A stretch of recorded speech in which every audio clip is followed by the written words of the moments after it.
Futebol era o mesmo. Começamos juntos. Futebol era o mesmo. Começamos juntos, pô, tá maluco? Pô, eu tinha figurinha dele já, fazendo o gol do meio campo, saindo, gritando assim, e o Luizão atrás dele, toca a bola, amoroso. Esse aqui, ó, querendo dar no Cruzeiro. Capita, sequelas. O que representa um Flamengo 4, Vasco da Gama 1?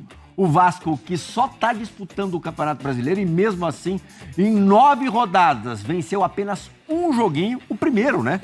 Um jogão até, foi contra o Atlético Mineiro lá no Mineirão. Depois empatou com o Palmeiras, causou ali uma falsa impressão ou ilusão ao torcedor sofrido do Vasco. E do outro lado, o Flamengo, talvez na semana passada que a gente estivesse falando, pô, que bagunça, Sampaoli, agora são classificação contra o Fluminense na Copa do Brasil, jogando de forma convincente, e hoje, um primeiro tempo, tirar o chapéu, Capita. Um atropelo, né, Plirra? Boa noite a você, amoroso, Zé, Lugano, boa noite a todos, um atropelo. A gente pode falar o primeiro tempo, né, Plirra? O que a gente pode analisar.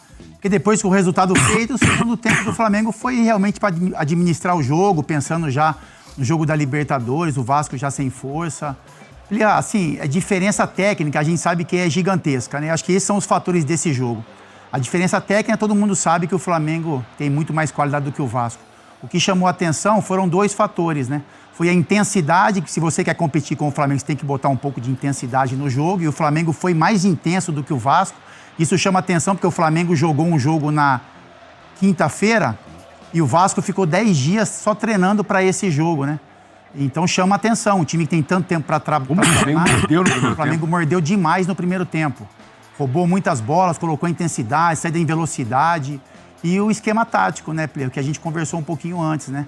Não é a melhor forma de você enfrentar o Flamengo dando meio de campo para o Flamengo, né? Então o Vasco, o Barbieri, ele optou em jogar com 3 zagueiros, colocou 2 homens só no meio campo, e o Flamengo jogou com quase 5, né? Porque teve o Pedro ali na frente. E as movimentações do Matheus França, do Gerson... Todo mundo jogou bem no setor, Todo mundo jogou bem. E aí eu queria falar isso, né? Os destaques do Flamengo. Fabrício Bruno cresceu demais de produção, faz muito bem o sistema defensivo. O Ayrton Lucas, né? Que é um jogador ali que no Flamengo tem feito a diferença.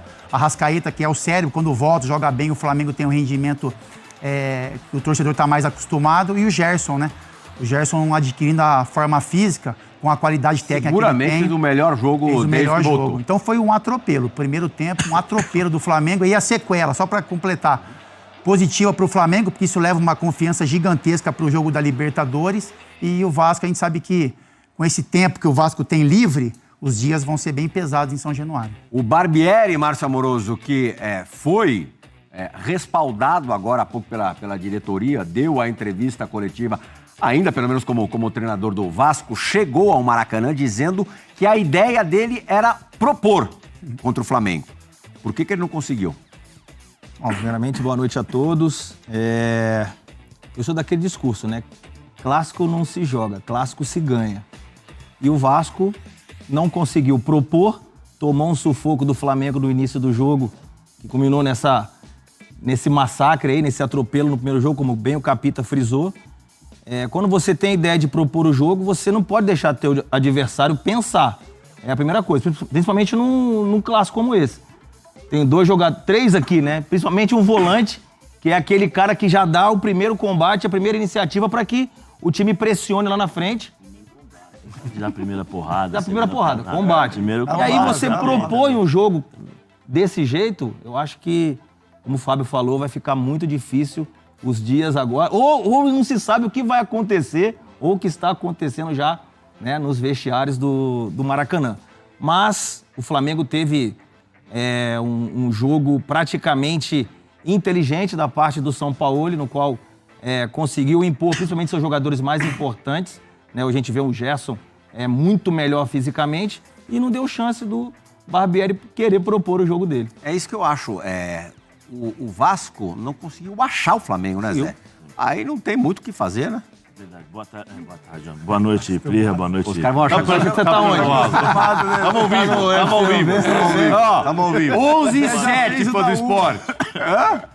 Desculpa, boa noite, Fábio, boa noite a todos. Tá viajando? Parece o Lugano, pô. Tá em outro fuso? Boa noite a todos. Assim, eu acho que o Barbieri, ele esqueceu do que ele fez no primeiro jogo, quando ele enfrentou o Flamengo no começo do ano e que ele conseguiu a vitória. Sim. Ele participou no dia seguinte conosco no F90 E uma das perguntas foi, você sabia do seu limite e o time que você iria enfrentar? Eu falei assim, exatamente, essa foi minha força. Saber a dificuldade que você vai enfrentar. Você não está enfrentando, e aí, respeitando, lógico, Goiás, Cuiabá, não é? Você está enfrentando Flamengo no Maracanã, num clássico em que 1-0 já né, já causa um alvoroço para os jogadores. Aí você vai tentar propor o jogo, sendo que você vem de 2 derrotas. Em 3 jogos, o Vasco tomou 10 gols. Como é que você vai propor o jogo? Como é que você vai pensar em propor o jogo? Os teus jogadores, emocionalmente, não estão... Você percebe que o time do Vasco quer jogar, mas não consegue fazer aquela ligação, o último passe, tentar fazer uma jogada de... Mas não é só o jogador do Vasco, né? O futebol brasileiro, de uma forma geral, um drible. Né? Você não tem isso no Vasco, você tem toque. Só que aí você dá campo para o Flamengo dominar o meio-campo. Você dá a possibilidade do Flamengo dominar o meio-campo. Ele põe só o Jair e o Galarça, né? Como os 2 jogadores do meio-campo. Peck no banco. Só o Jair que marca. O Galarça, o segundo gol aí... Foi a primeira vez que o Barbieri iniciou com 3 zagueiros na temporada. Já fez esse esquema, já deixou o Vasco jogando nesse esquema durante algumas partidas, mas iniciar não. Deu para perceber. Deu para perceber porque defensivamente, realmente, a gente, que São Paulo jogou 7 anos com 3 zagueiros, é muito bom quando você justamente propõe o jogo e você consegue marcar em ataque.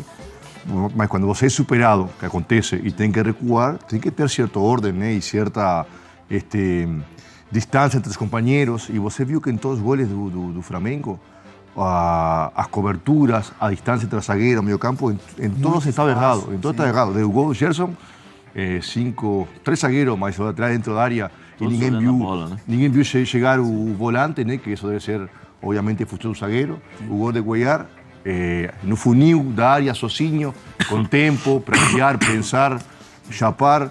O gol da Ayrton Lucas contra-ataque, onde tinha praticamente todo o elenco de Vasco no ataque e deixar um campo para correr o jogador mais rápido do Flamengo. Então, defensivamente, realmente, deu para perceber que o Vasco nunca tinha jogado esse esquema, 3 zagueiros, né? quando você não tem a sincronia, é um perigo. Mas não, é como tudo, né? Não entre os zagueiros e meio campo, né? Se você sincronia essa distância do meio campo e começa a jogar nas costas dos meio-campistas ou lateral já de tempo, aí sofre. Aí você, um monte de jogadores correndo atrás da bola, sigue estratégia, né? Que foi o que eu vi no primeiro tempo. Sem dúvida. Você ser superado é normal pro momento. Hoje quem aí onde você tem que saber jogo recuar. foi o Sampaoli com os meias dele, no caso. Né? Você vê que quem decidiu o jogo foram 2, vamos colocar, né, volantes que sabem jogar. Pulgar acertou. Pulgar acertou um golaço. O Gerson, que sabe jogar atrás e tem essa prospecção para ir para frente. O Arrascaeta jogou deram o gol pro Pedro, que foi para mim o gol do Ayrton Lucas. Lógico. 2. Sabia que o primeiro gol do Ayrton Lucas deram pro Pedro. A resbalou no Pedro. Mas é uma questão de... É lei, né? Perdeu um clássico com nenhum gol de atacante. É uma questão de, como o Lugano está falando, é uma questão de você ser inteligente e entender as suas limitações. Você não pode jogar com um homem de marcação com o Flamengo. Só um homem de marcação no meio-campo. Você põe 3 zagueiros. 3 zagueiros para marcar um atacante. Para marcar um atacante. Exatamente. E aí você libera os teus 2 alas e com um homem de marcação. O que o Flamengo faz? Dois jogadores de contenção, que seria... Qual você acha que era o plano do Barbieri? O que ele falou para você, propor o jogo.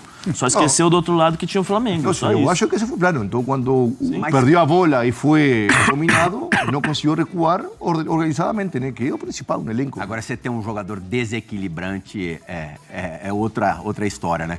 O Arrascaeta, nos 2 primeiros gols, tem participação decisiva. Teu compatriota, Diego. Lógico, o jogador que pensa a uma velocidade muito mais rápido, né? Jogador desse como Ganso, né? Que às vezes elentece o jogo para acelerar. Então, quando você acha que ele enlenteceu o jogo, é porque está acelerando, né? Está vendo, pensando, né, no próximo lance, como foi o gol de Gerson, né, e outras jogadas. Jogador diferenciado, que quando joga livre, é muito melhor ainda, né? Então, hoje se colocou sempre na diagonal dos mediocampistas de Vasco, ele e Gerson sempre recebiam sozinho, o zagueiro saía atrasado ou tarde, então...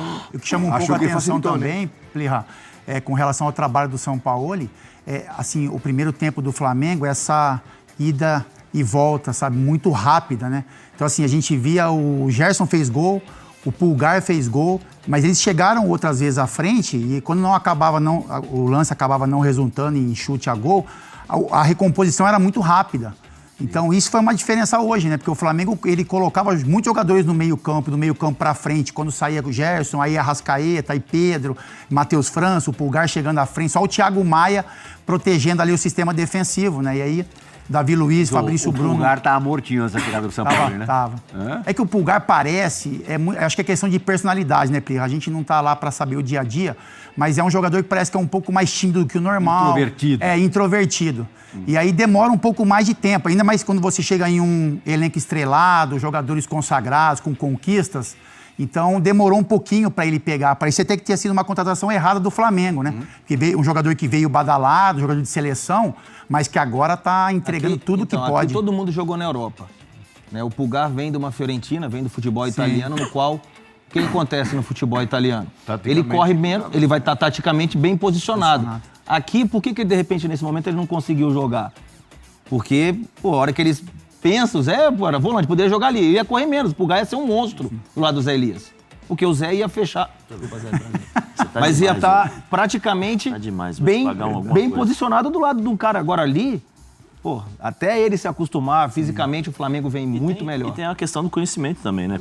É a questão do conhecimento. Como é que eu vou jogar com o lugar? É isso aí, pessoal. Ficamos por aqui. E esse foi mais um vídeo aqui do nosso canal aqui, Mundo Fla React. Galera, irei deixar aqui na descrição desse vídeo o link dos canais oficiais aqui no YouTube da ESPN Brasil aí do GE para deixar os créditos de direitos autorais. Quero que você deixe aí nos comentários a sua opinião sobre a goleada de 4-1 do Mengão contra o Vasco. Ficamos por aqui e até o próximo vídeo.